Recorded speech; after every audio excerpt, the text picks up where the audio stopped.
Hello everyone, welcome to Pragyan IAS. तो आज discuss करेंगे कॉन्स्टिट्यूशनल अमेंडमेंट। कॉन्स्टिट्यूशन के ऐसे अमेंडमेंट डिस्कस करने हैं जो काफ़ी इम्पोर्टेंट है एग्ज़ाम के लिहाज से। तो आज हम करेंगे 69 से और 106 तक जितने भी कॉन्स्टिट्यूशन अमेंडमेंट हुए हैं, उनमें जो मोस्ट इम्पोर्टेंट कॉन्स्टिट्यूशनल अमेंडमेंट है उनको आज डिस्कस करना है। क्योंकि ये ऐसे कॉन्स्टिट्यूशनल अमेंडमेंट है जो यूपीएससी से लेकर स्टेट पीसीएस और ऑल अदर जितने भी गवर्नमेंट एग्जाम होते हैं उसके अंदर यहाँ से क्वेश्चन पूछे जाते हैं। देखिए, ये जो कॉन्स्टिट्यूशन के अमेंडमेंट वाला टॉपिक है ना, यहाँ से मेरे ख्याल से कोई ऐसा एग्जाम नहीं होता जिसमें एक दो क्वेश्चन नहीं आते। तो इस टॉपिक को आपको बड़े ध्यान से सुनना है। जो जो मैं आपको बताऊंगा वहीं से मोस्टली मतलब संभावना है कि क्वेश्चन पूछे जाएंगे। तो आपको इस वीडियो को बड़े ध्यान से सुनना है। चलो डिस्कस करते हैं। तो सबसे पहले बात करते हैं 69 अमेंडमेंट एक्ट 1991। देखो, ये सबसे पहले मैं 69 से क्यों स्टार्ट कर रहा हूँ, इसमें हम ना मतलब दो सीरीज में इसको लेके आएंगे, पार्ट वन और पार्ट टू। अभी पार्ट वन में मैं 69 से और 106 तक आपको करा रहा हूँ। इसमें क्यों इम्पोर्टेंट है 69। देखो, अभी आपने हाल ही में सुना होगा, जो दिल्ली के सीएम है उनको गिरफ्तार कर लिया गया। और जब दिल्ली के अंदर विधानसभा है, लेजिस्लेटिव असेंबली है, तो ऐसे में क्या है कि यहाँ से संभावना बन जाती है कि यहाँ से क्वेश्चन पूछा जा सकता है। तो हमें इसका बैकग्राउंड भी पता होना चाहिए कि ये स्टेट जो लेजिस्लेचर है दिल्ली के अंदर, ये आई कहाँ से।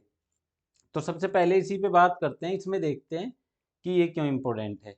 देखो, जो 69th कॉन्स्टिट्यूशनल अमेंडमेंट हुआ था, 69th कॉन्स्टिट्यूशनल अमेंडमेंट हुआ था, ये 1991 में ये बिल बन गया, एक्ट आया था। तो उसी टाइम क्या हुआ कि जो दिल्ली थी, पहले दिल्ली थी हमारी, उसको नेशनल कैपिटल टेरिटरी बनाया गया, एनसीटी। एनसीटी के नाम से एक आर्टिकल जोड़ा गया कॉन्स्टिट्यूशन के अंदर, 239 ए ए डबल ए। तो ये आर्टिकल ऐड किया गया। तो यह है दिल्ली के रिगार्डिंग। और इसमें क्या प्रोविजन किया गया कि दिल्ली के अंदर 70 सदस्य, 70 मेंबर्स वाली एक विधानसभा होगी। दिल्ली के अंदर 70 मेंबर्स की एक विधानसभा होगी, स्टेट असेंबली होगी। और जिसमें जो काउंसिल ऑफ मिनिस्टर्स हैं, काउंसिल ऑफ मिनिस्टर्स, उनकी संख्या होगी 7। यानी 7 काउंसिल ऑफ मिनिस्टर उसके अंदर हो सकते हैं। तो ये था 69th कॉन्स्टिट्यूशनल अमेंडमेंट। आगे बात करते हैं, आगे देखते हैं। इसके बाद 73rd अमेंडमेंट एक्ट 1992। देखो, 1992 में 73वां संविधान संशोधन आया था। 1992 में 73rd जो कॉन्स्टिट्यूशनल अमेंडमेंट था, ये था पंचायती राज इंस्टीट्यूशन से रिलेटेड। जो पंचायती राज व्यवस्था होती है उससे रिलेटेड ये था। इसके अंदर क्या किया गया था, इसके अंदर बेसिकली कॉन्स्टिट्यूशन में 11th शेड्यूल ऐड की गई थी। 11th शेड्यूल ऐड की गई थी। कौन सी शेड्यूल ऐड की गई थी? 11th। 11वीं जो शेड्यूल है वो ऐड की गई थी पंचायती राज सिस्टम के लिए। और कॉन्स्टिट्यूशन के अंदर एक नया पार्ट जोड़ा गया था। नया पार्ट कौन सा जोड़ा गया था? कॉन्स्टिट्यूशन के अंदर नया पार्ट जोड़ा गया था 9, पार्ट 9 जोड़ा गया था।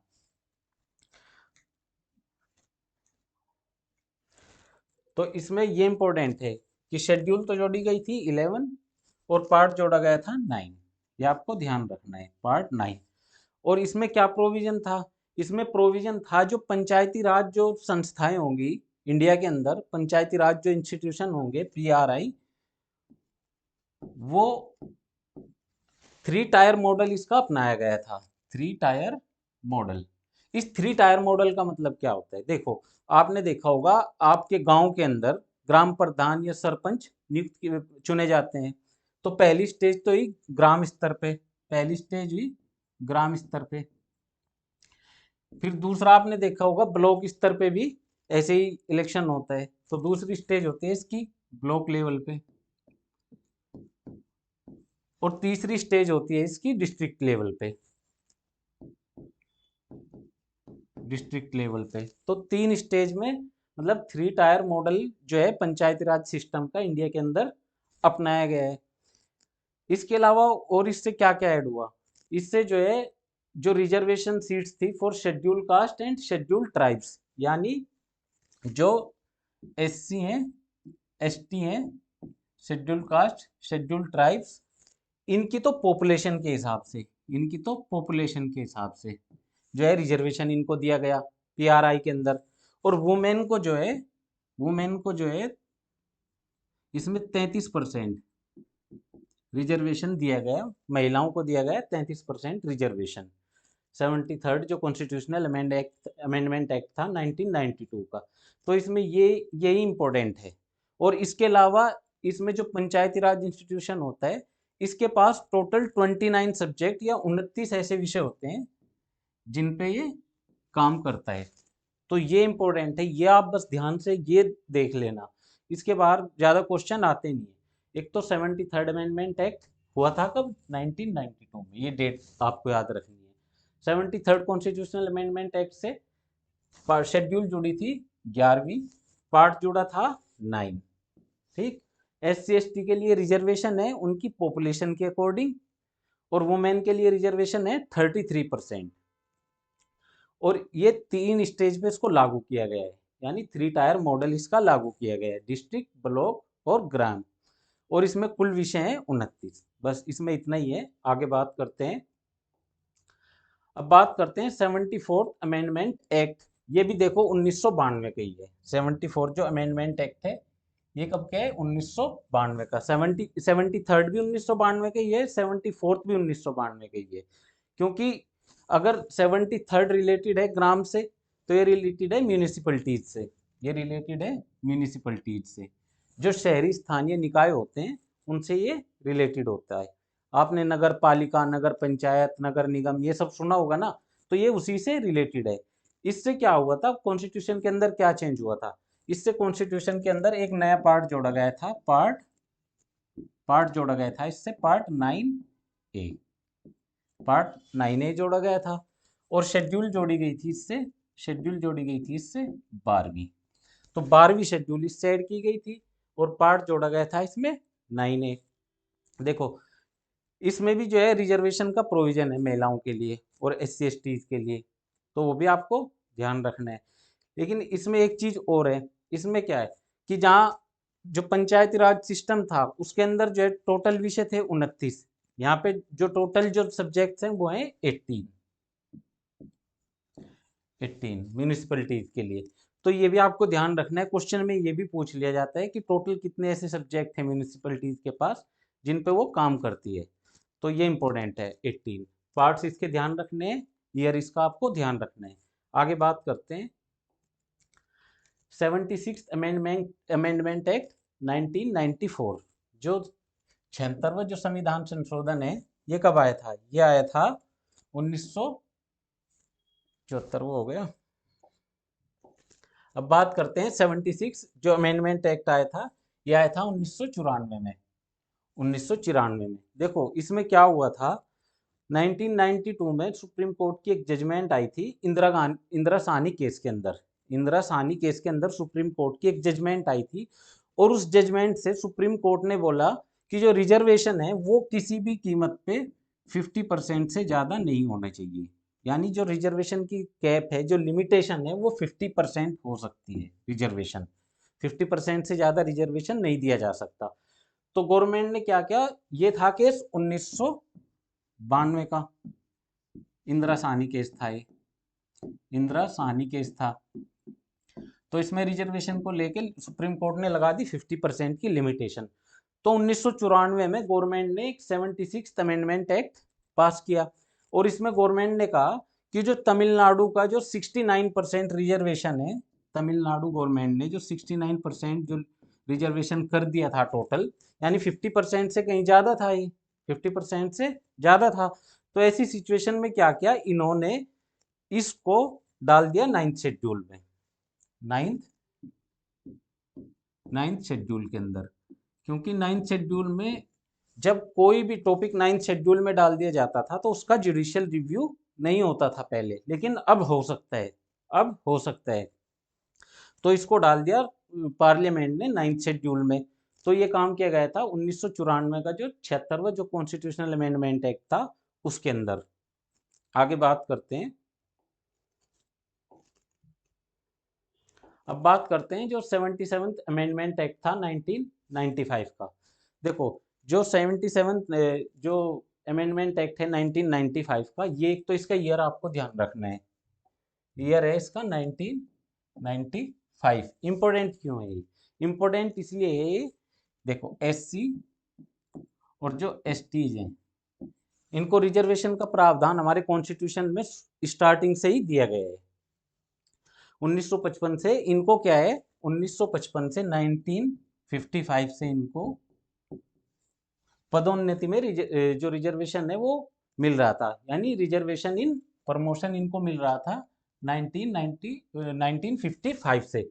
1955 से रिजर्वेशन इन प्रमोशन इनको मिल रहा था। तो इस अधिनियम में, इस एक्ट के अंदर क्या किया गया कि यह अधिनियम अनुसूचित जाति और अनुसूचित जनजाति के लिए सरकारी नौकरियों में पदोन्नति में आरक्षण प्रदान करता है। यानी इससे पहले केवल मिल रहा था एजुकेशन में। तो इस एक्ट से क्या है कि जो गवर्नमेंट जॉब है, सरकारी नौकरी जो है, गवर्नमेंट जॉब के अंदर भी जो है इनको रिजर्वेशन जो है, रिजर्वेशन इन प्रमोशन 1955 वाला जो मिलता आ रहा था वो कर दिया जॉब्स के अंदर भी, यानी जॉब के अंदर भी रिजर्वेशन इन प्रमोशन इनको मिलेगा। आगे बात करते हैं नेक्स्ट जो अमेंडमेंट है, ये 80 जो अमेंडमेंट एक्ट है ये है 2000 का। इसके अंदर क्या किया गया, इसके अंदर देखो अभी आपने जीएसटी वाला प्रोविजन सुना होगा, तो ऐसे ही एक प्रोविजन 80वां जो संविधान संशोधन अधिनियम था 2000 का, उसके अंदर किया गया कि जो हमारे जो स्टेट हैं और यूनियन है, यूनियन और स्टेट के बीच में जो रिवेन्यू को ट्रांसफर करने का प्रोसेस है, संघ और राज्य के बीच करों को साझा करने के लिए राजस्व के हस्तांतरण की एक वैकल्पिक योजना इसमें बनाई गई थी। आगे देख लेते हैं आगे और क्या इंपॉर्टेंट है। अब बात करते हैं 85th अमेंडमेंट एक्ट 2001। देखो एक तो ना आपको इनके जो ईयर हैं वो आपको ध्यान रखने हैं, क्योंकि बेसिकली इनके ईयर्स पूछ लिए जाते हैं। ये किसी भी जो अमेंडमेंट एक्ट है उसके अंदर इम्पोर्टेंट क्या है वो आपको ध्यान रखना है। तो जो इम्पोर्टेंट जो क्रक्स है ना किसी भी अमेंडमेंट का, वो मैं आपको बता रहा हूँ। तो 85 जो 85वां जो संविधान संशोधन अधिनियम 2001 था, इसके अंदर देखते हैं क्या है कि एससी और एसटी के जो सरकारी सेवक है उनके लिए आरक्षण के नियम के आधार पर पदोन्नति के मामले में परिणामी वरिष्ठता यानी कॉन्सिक्वेंशनल सीनियरिटी का ध्यान रखा जाएगा। ये इसके अंदर ये प्रोविजन किया गया था। अब बात करते हैं 86th कॉन्स्टिट्यूशनल अमेंडमेंट एक्ट, और ये कब का है, ये है 2002 का, और ये सबसे इंपॉर्टेंट है। ये ऐसा अमेंडमेंट एक्ट है, मेरे ख्याल से कोई ऐसा एग्जाम नहीं जिसके अंदर इससे क्वेश्चन ना पूछा जाता हो, इतना इंपॉर्टेंट है। तो और ये है भी बड़ा इजी, ये मैं बताता हूँ आपको इजी कैसे है। आप सबसे पहले सोच लो fundamental right, fundamental right important है।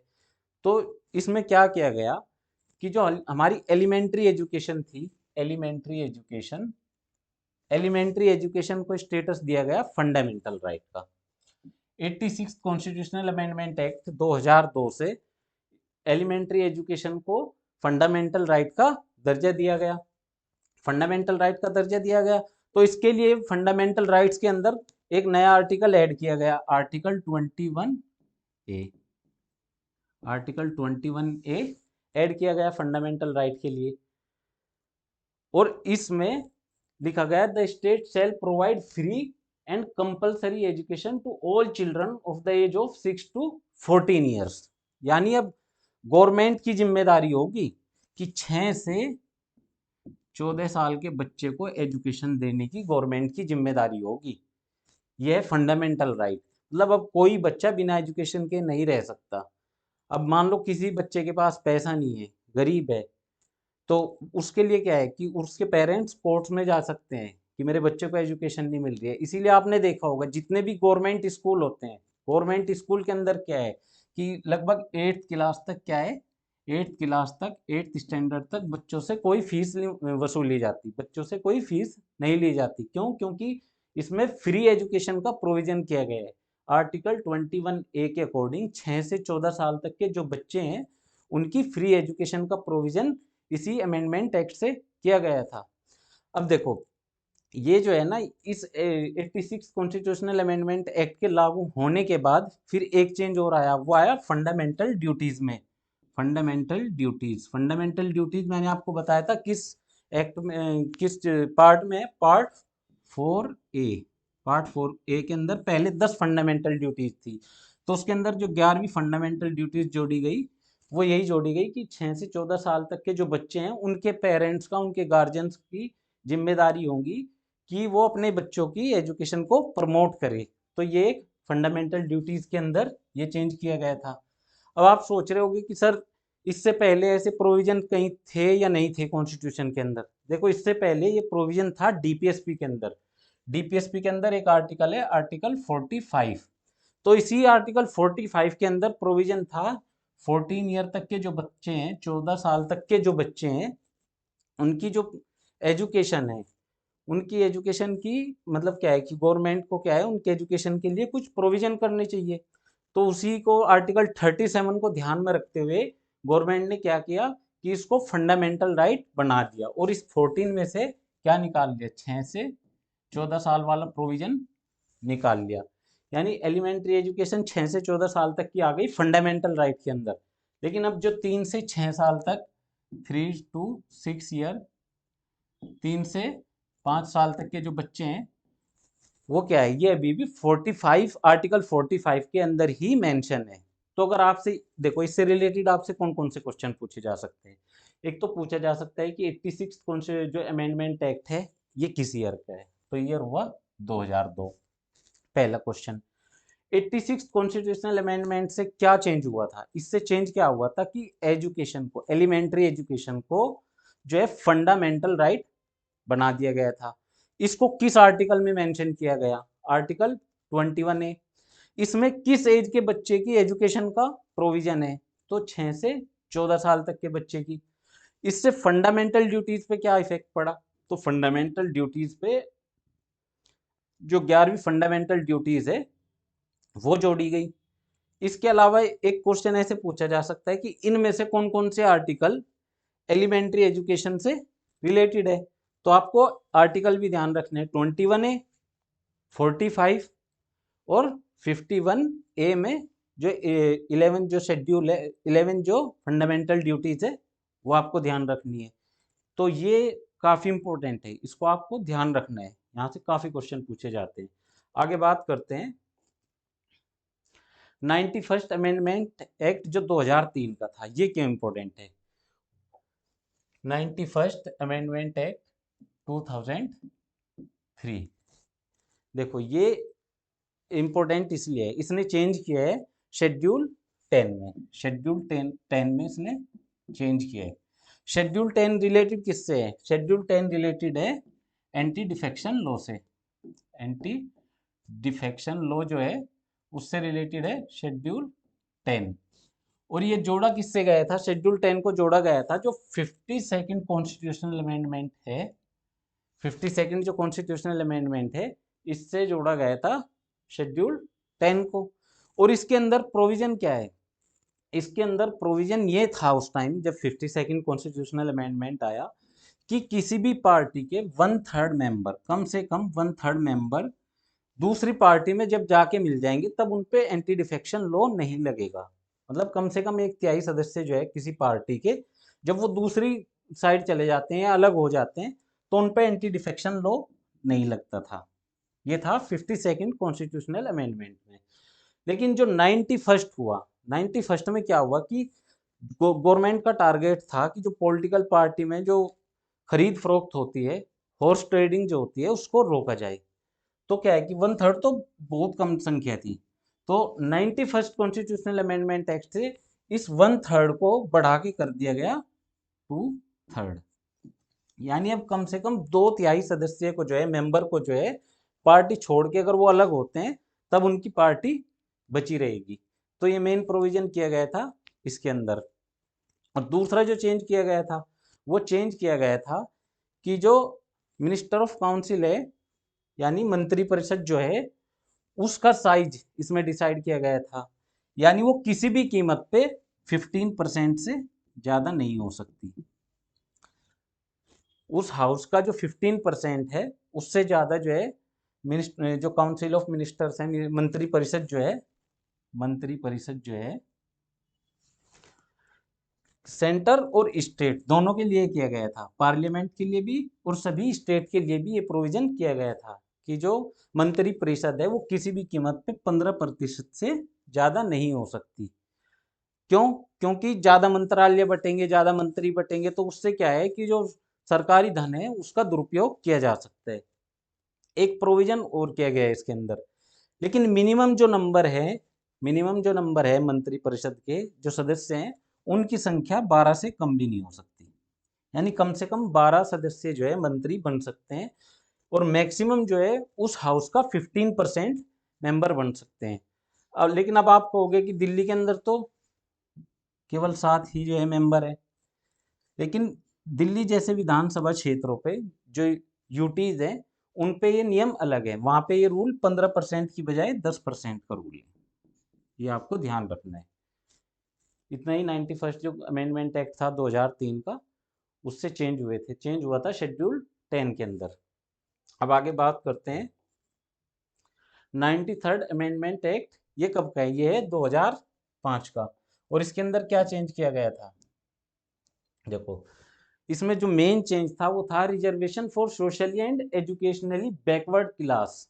जो सोशली और एजुकेशनली यानी सामाजिक रूप से और शैक्षणिक रूप से जो बच्चे पिछड़े हुए थे उनके लिए रिजर्वेशन का प्रोविजन किया गया था।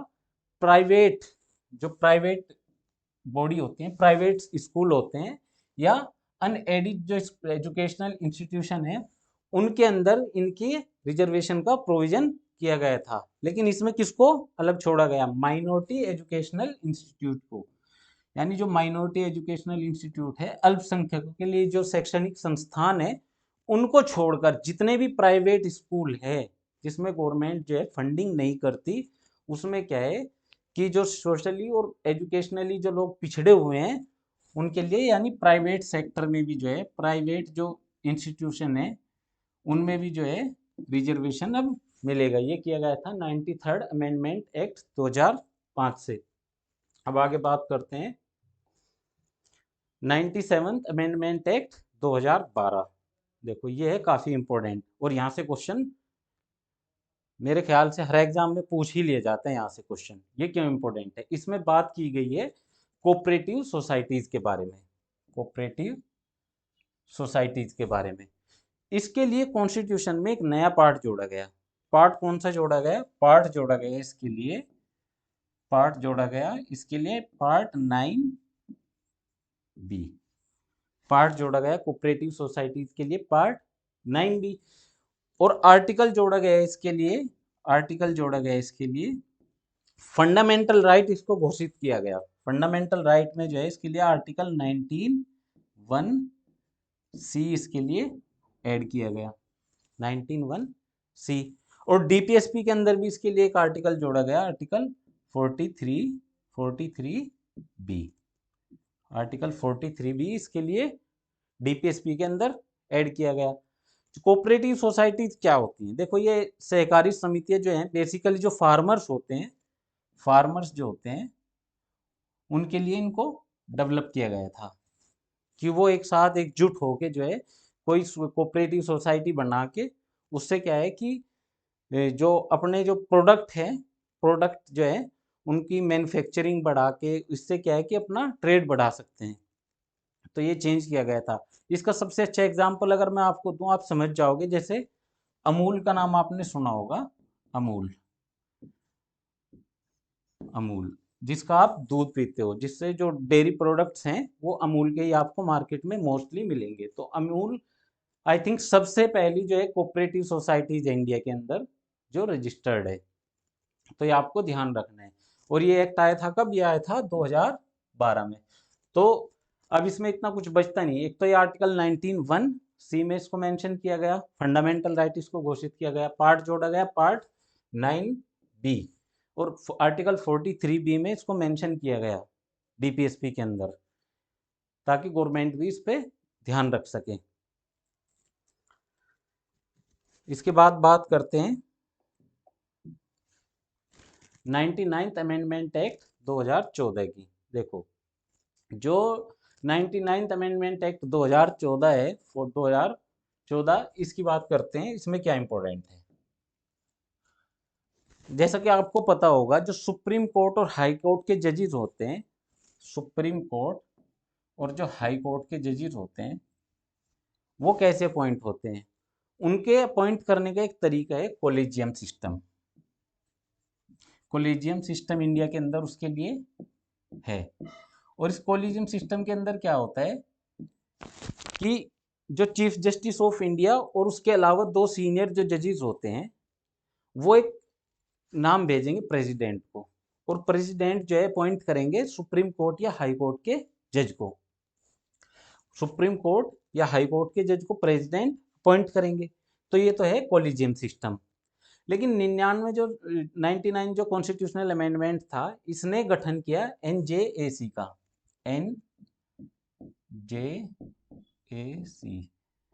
National judicial appointment committee. यानी गवर्नमेंट या पार्लियामेंट एक ऐसी कमेटी का गठन करेगी जिसमें जो सुप्रीम कोर्ट और हाई कोर्ट के जजेस जो हैं, उनको नियुक्त किया जा सके, उनका चुनाव किया जा सके एनजीएसी के थ्रू। लेकिन बाद में हुआ क्या, जैसे ये अमेंडमेंट एक्ट ये पास हुआ 2014 में, तो 2015 में मामला चला गया सुप्रीम कोर्ट। 2015 में कहाँ चला गया मामला? Supreme court.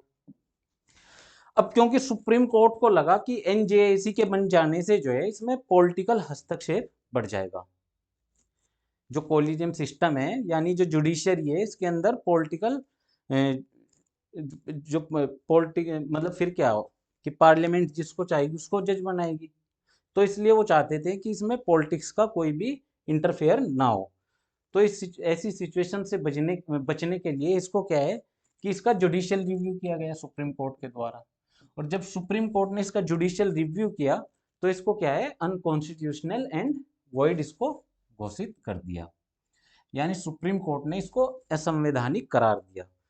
तो 99 जो कॉन्स्टिट्यूशनल अमेंडमेंट एक्ट है, ये इसलिए इम्पोर्टेंट हो जाता है कि ये हो तो गया, लेकिन क्या है कि ये एग्जिस्ट नहीं करता, इसका कोई मतलब नहीं है। हाँ, लेकिन इतना पूछा जा सकता है कि एनजेएसी जो है वो किस अमेंडमेंट एक्ट से इसको लाया गया था, किस ईयर में लाया गया था, इसके अंदर क्या प्रोविजन था, ये सब क्वेश्चन इससे पूछे जा सकते हैं। तो इसलिए आपको पता होना चाहिए। अब बात करते हैं जो 100वां जो 100 जो अमेंडमेंट एक्ट है 2015 का, इसकी बात करते हैं। इसमें क्या इंपॉर्टेंट है? देखो, मैं आपको बता दूं, इंडिया और बांग्लादेश, या आप बांग्लादेश मान लेते हैं, बांग्लादेश, और इधर हो गया इंडिया। तो इंडिया और बांग्लादेश के बीच में क्या सिचुएशन थी कि इंडिया के कुछ एरियाज थे, कुछ भूमि के टुकड़े थे, कुछ लैंड एरियाज थे बांग्लादेश के अंदर, और ऐसे ही बांग्लादेश के कुछ एरियाज लैंड के टुकड़े थे इंडिया के अंदर। तो ये इसमें प्रॉब्लम क्या हो रही थी कि थे तो ये इधर बांग्लादेश के अंदर इंडिया वाले, और बांग्लादेशी थे इंडिया के अंदर। तो इसके लिए बांग्लादेश और इंडिया के बीच में एक जो है बाउंड्री को लेके एक एग्रीमेंट किया गया। ठीक है, बांग्लादेश और इंडिया के बीच में एक समझौता किया गया, एक एग्रीमेंट किया गया। और इस एग्रीमेंट में हुआ क्या कि जो इंडिया के अंदर जो बांग्लादेश के क्षेत्र थे वो दे दिए गए बांग्लादेश को, और बांग्लादेश के अंदर जो इंडिया के एंक्लेव थे, बेसिकली इनको बोला जाता था एंक्लेव, एंक्लेव। तो ये जो एंक्लेव थे, इनका एक्सचेंज किया गया, इनका आपस में बांग्लादेश और इंडिया के द्वारा। इन एंक्लेव्स का एक्सचेंज कर लिया गया आपस में।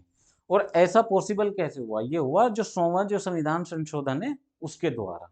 इससे ज़्यादा इसमें और कुछ है नहीं। यानी जो एक भूमि समझौता हुआ है, एक लैंड एग्रीमेंट हुआ, जिसमें जो एंक्लेव्स है उनका एक्सचेंज किया गया। जो बांग्लादेश के पास थे वो इंडिया के, और इंडिया के पास वाले बांग्लादेश को आपस में इसको एक समझौता किया गया। क्योंकि अपने आप में 100वां संविधान संशोधन है, तो 100 अपने आप में एक यूनिक डिजिट है ना, तो ये आपको पता ही होना चाहिए ये क्यों इम्पोर्टेंट है। और ये हुआ 2015 में।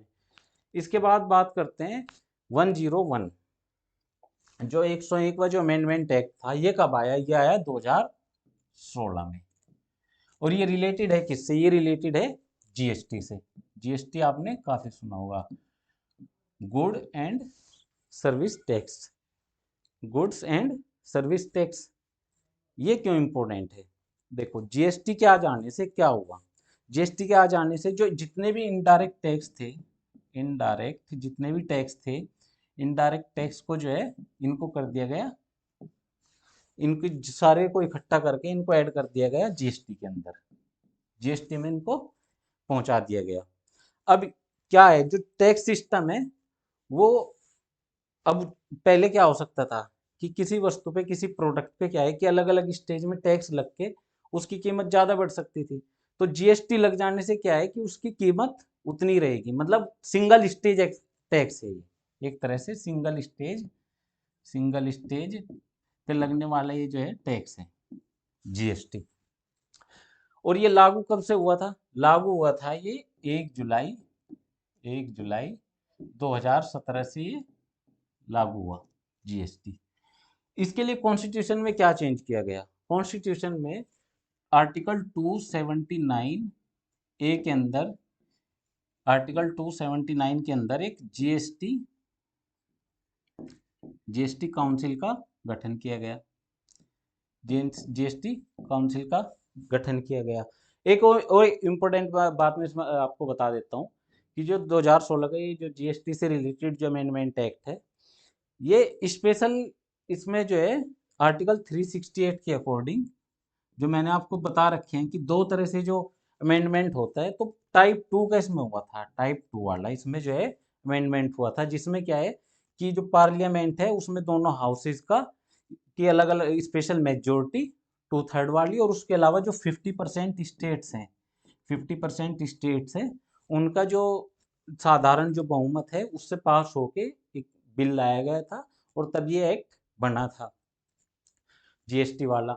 और दूसरा, इससे आर्टिकल 246 ए कॉन्स्टिट्यूशन में ऐड किया गया था, क्योंकि जो जीएसटी है वो सेंट्रल गवर्नमेंट द्वारा भी लिया जाता है। एक होता है इसमें सीजीएसटी, एक होता है इसमें एसजीएसटी।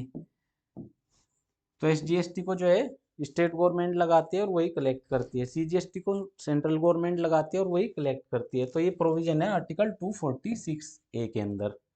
अब इसके अंदर कुछ स्लैब भी डिसाइड की गई, जैसे 0%, 5%, 8%, 12% और 18%, और आखिरी थी 28%।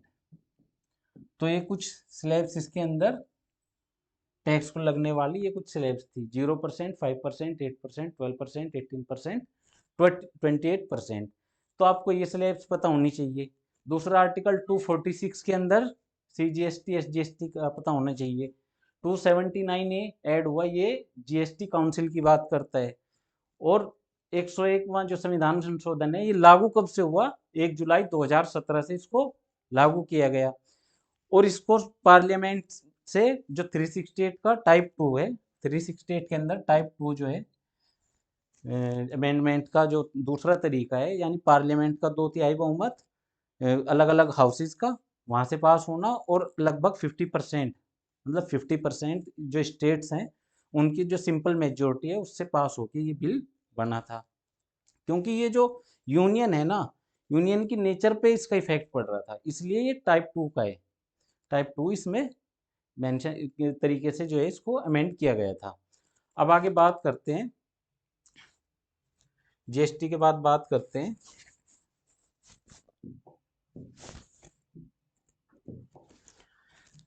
102 जो कॉन्स्टिट्यूशनल अमेंडमेंट हुआ था, 102वां जो संविधान संशोधन था, उसकी बात करते हैं। देखो, आपने पीछे के काफी जो कॉन्स्टिट्यूशनल अमेंडमेंट है, एक्ट हैं, वो किए होंगे, लेकिन जैसे ही 100 से स्टार्ट होते हैं ना, तो 100 से 106 तक काफी इंपॉर्टेंट है, क्योंकि ये सब नए हैं। जो पुराने वाले हैं वहां से काफी क्वेश्चन ऑलरेडी पूछे जा चुके हैं एग्जाम्स के अंदर। लेकिन यहाँ से क्या होता है, यहाँ से ईयर भी मैच करने को आते हैं। यहाँ से आपको, जैसे कि 101 किस ईयर का है, 102 किस ईयर का है, तो ये सब आपको जो है इनके ईयर भी मैच करने के लिए आ सकते हैं, इनके अंदर क्या है वो सब मैच करने के लिए आ सकता है। तो यहाँ से क्वेश्चन काफ़ी ज़्यादा पूछे जाते हैं। तो 102 की बात करते हैं। इसके अंदर क्या हुआ था कि जो राष्ट्रीय पिछड़ा आयोग है उसको कॉन्स्टिट्यूशनल दर्जा दिया गया था। NBCC, NCBC, जो NCBC है, national commission for backward class, national commission for backward class जो है, इसको जो है दर्जा दिया गया था, कॉन्स्टिट्यूशनल इसको दर्जा दिया गया था, कॉन्स्टिट्यूशनल इसको स्टेटस दिया गया। क्यों दिया गया? वो इसलिए दिया गया क्योंकि जो ओबीसी थे, इससे रिलेटेड जो बैकवर्ड क्लास थी, इससे रिलेटेड जितने भी फंक्शंस होते थे उनको पहले कौन देखता था? उनको देखता था पहले national commission for scheduled caste. National commission for scheduled caste जो है इन सब मैटर्स को, इसके फंक्शंस को, जो बैकवर्ड क्लासेस थी इनके फंक्शंस को देखता था national commission for scheduled caste. तो क्या हुआ, 2018 में 102वां जो संविधान संशोधन हुआ उससे क्या हुआ कि इसमें जो है जो बैकवर्ड क्लास है इसके लिए एनसीबीसी का गठन किया गया।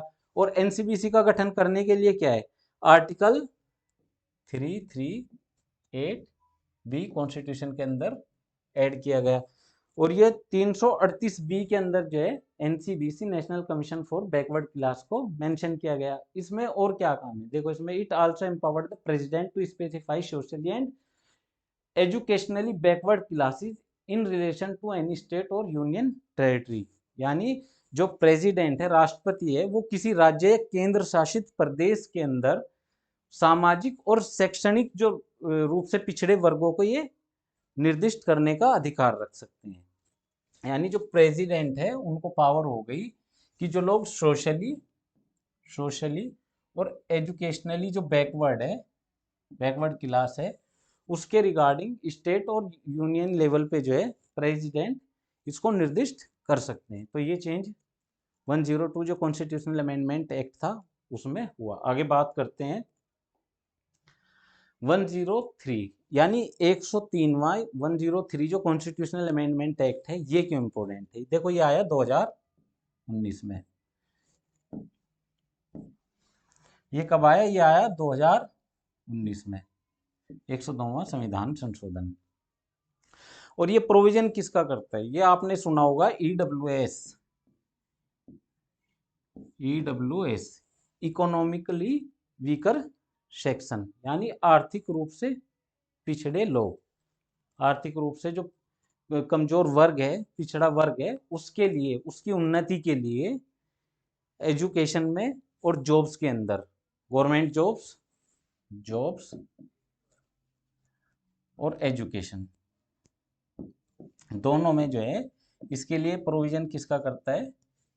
ईडब्ल्यूएस का।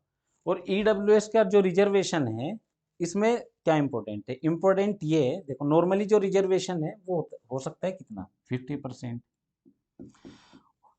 50% रिजर्वेशन हो सकता है। और ये 10% इसमें और जोड़ दिया गया। कितना जोड़ दिया गया? 10%। इसको यहाँ समझ लेते हैं कि नॉर्मली रिजर्वेशन कितना हो सकता है? 50%।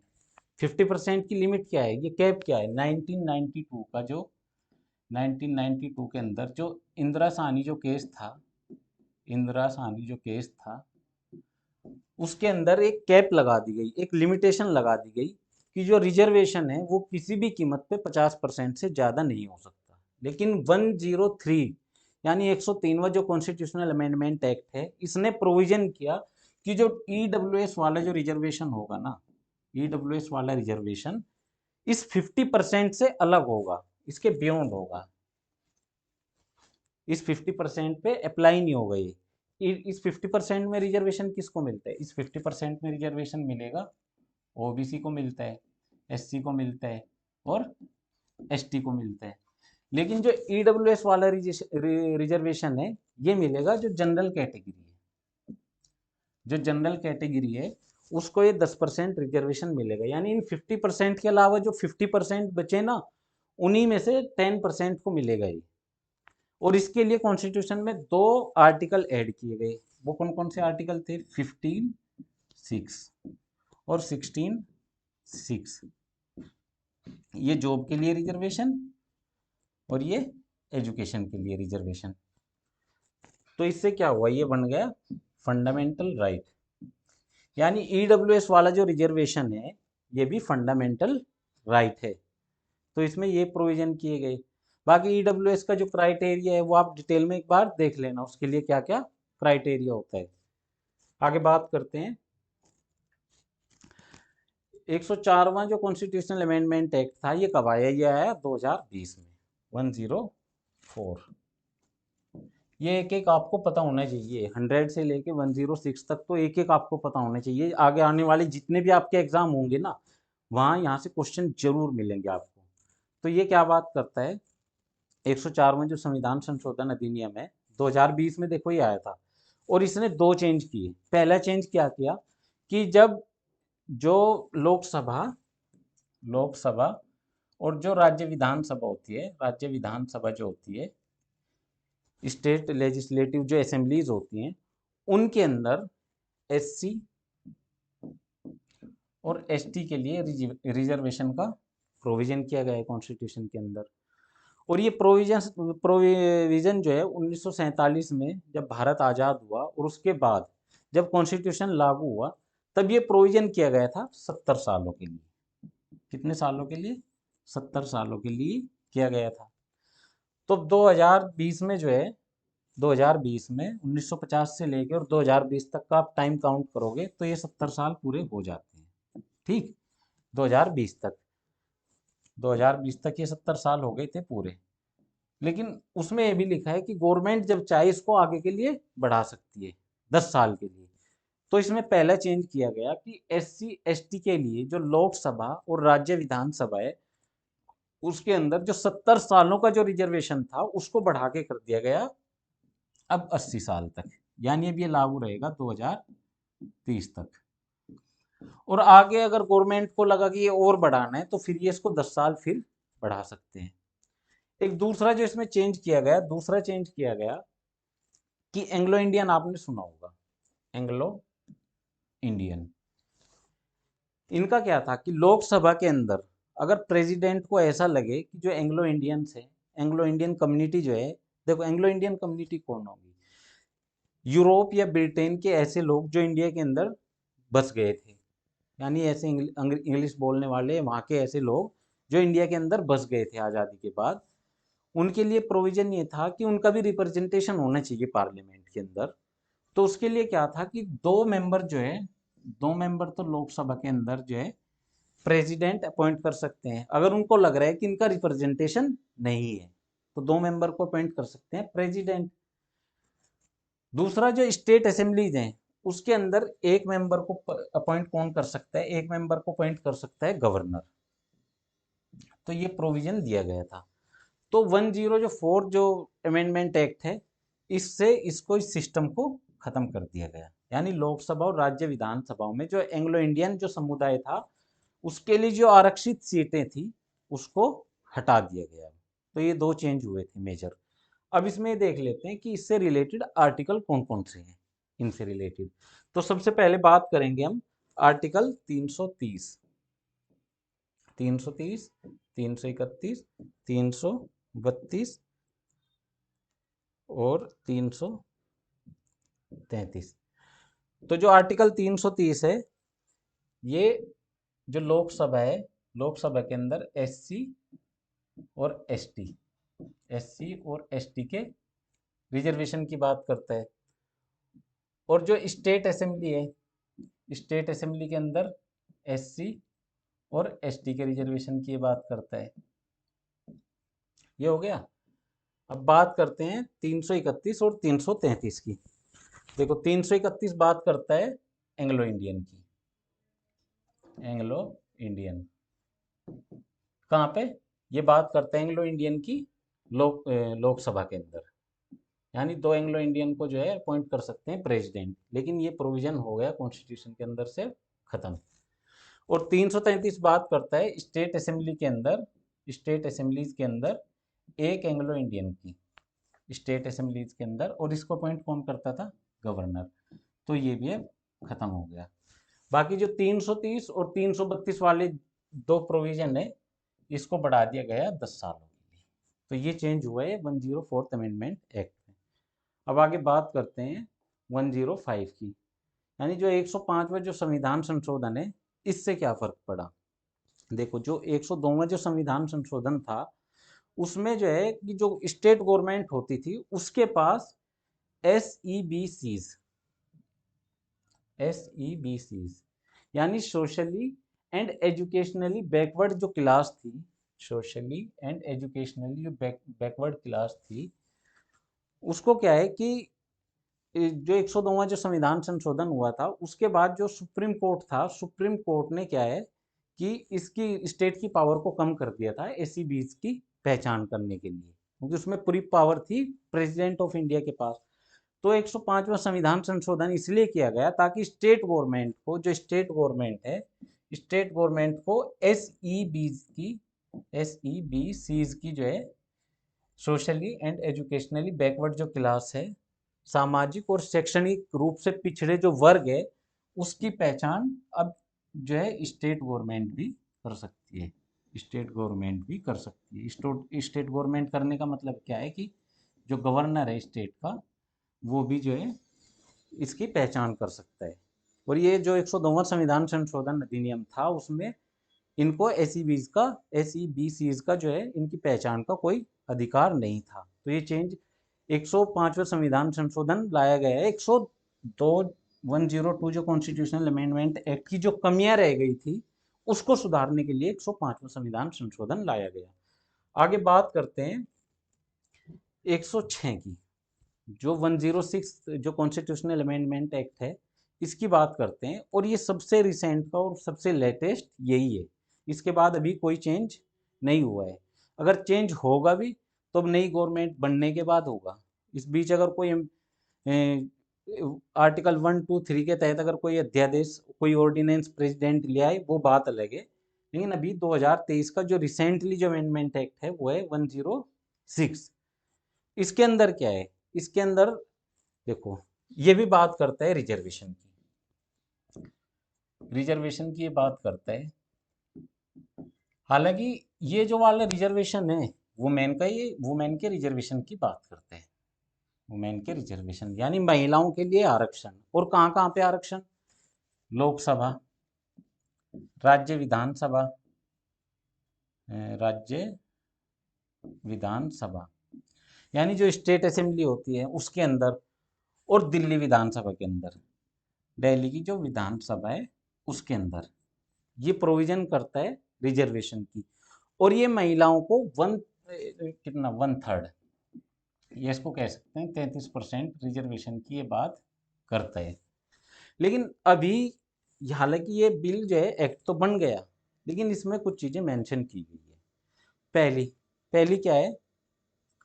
पहली बात यह है कि चूंकि जो 2021 की जो सेंसस थी, 2021 की सेंसस के बारे में आपने सुना होगा। सेंसस स्टार्ट 21 से पहले ही हो जाती है, क्योंकि उस टाइम कोरोना की सिचुएशन थी। तो कोरोना की सिचुएशन थी तो क्या है कि सेंसस नहीं हो पाई और उसको बढ़ा के कर दिया गया, यानी 2024 से 25 के बीच होगी वो। तो इसमें प्रोविजन है कि ये एक्ट जिस दिन से लागू हुआ है, उसके बाद जो सेंसस होगी, उस सेंसस के बाद जो है ये वाला एक्ट पूरी तरह लागू हो पाएगा। ये इसमें प्रोविजन है। तो 2021 की सेंसस तो नहीं हो पाई, तो 2021 की सेंसस होगी 2024-25 में। मान लो इसके डेटा आ गए 2026-27 तक, तो जो अगली जो हमारे लोकसभा के इलेक्शन होंगे वो कब होंगे? वो होंगे 2029 में। तो ये मान के चलिए कि ये जो एक्ट है ये लागू होगा 2029 की जो लोकसभा है, लोकसभा में होगा 2029 से। और इसमें 33% महिलाओं के लिए रिजर्वेशन की बात की गई है। अब इसमें और देखते हैं कि जो स्टेट असेंबलीज हैं उसके अंदर महिलाओं को जो है इसमें 33% रिजर्वेशन की बात की गई है। लेकिन बिहार या कुछ ऐसे अन्य राज्य हैं जहाँ पे ऑलरेडी वहाँ की जो राज्य सरकारें हैं उसने 50% रिजर्वेशन महिलाओं को दे रखा है। तो ऐसे में क्या है कि मिनिमम 33% तो देना ही पड़ेगा। अगर ज़्यादा देना चाहते हो तो वो स्टेट असेंबलीज की मर्जी है, उससे ज़्यादा दिया जा सकता है।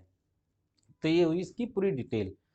आगे इसमें देखते हैं कि लागू कितने साल के लिए रहेगा। ये लागू रहेगा कितने, 15 सालों के लिए लागू रहेगा। यानी जो पार्लियामेंट है उसी को इस पे पूरी पावर होगी, पार्लियामेंट इसको 15 साल के लिए लागू लागू कर सकती है, और 15 साल खत्म होने के बाद फिर से इसको 15 साल के लिए लागू किया जा सकता है। फिर से 15 साल के लिए इसको लागू किया जा सकता है, और ये जो स्टेट असेंबलीज हैं उन पे भी लागू होगा और लोकसभा पे भी लागू होगा। तो इसमें और देख लेते हैं कि आर्टिकल 330 ए, आर्टिकल 300 आर्टिकल 330 है, ये बात करता है लोकसभा के अंदर वुमेन रिजर्वेशन की, वुमेन रिजर्वेशन की बात करता है, 1/3 की, 33% रिजर्वेशन की बात करता है। ऐसे ही 332 ए, ये बात करता है जो स्टेट असेंबलीज हैं उनके अंदर 1/3 रिजर्वेशन फॉर वुमेन, इसकी बात करता है। ऐसे ही बात करते हैं 334 ए, ये बात करता है 334 से कि ये एक तो 15 सालों के लिए लागू होगा। दूसरा जो सेंसस होगी इस एक्ट के बाद जो सेंसस होगी उसके बाद ये लागू किया जाएगा। दूसरी ये बात करते हैं 334 से इसकी। और आर्टिकल 339 ए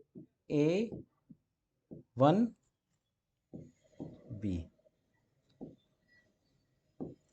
आर्टिकल 339 ए 1 बी, इसको दूसरे कलर से देख लेते हैं, ये इधर देख लेते हैं इसको, कि आर्टिकल जो 339 ए ये हो गया दिल्ली के लिए, 1 बी, यानी दिल्ली की जो विधानसभा है उसके अंदर जो 1/3 जो रिजर्वेशन होगा महिलाओं के लिए, 1/3, उसका प्रोविजन मिलता है इस आर्टिकल के अंदर। तो ये हो गए सारे आर्टिकल्स इनसे रिलेटेड, और 15 सालों के लिए लागू रहेगा। तो आगे देखते हैं, आगे और कुछ बचा है क्या।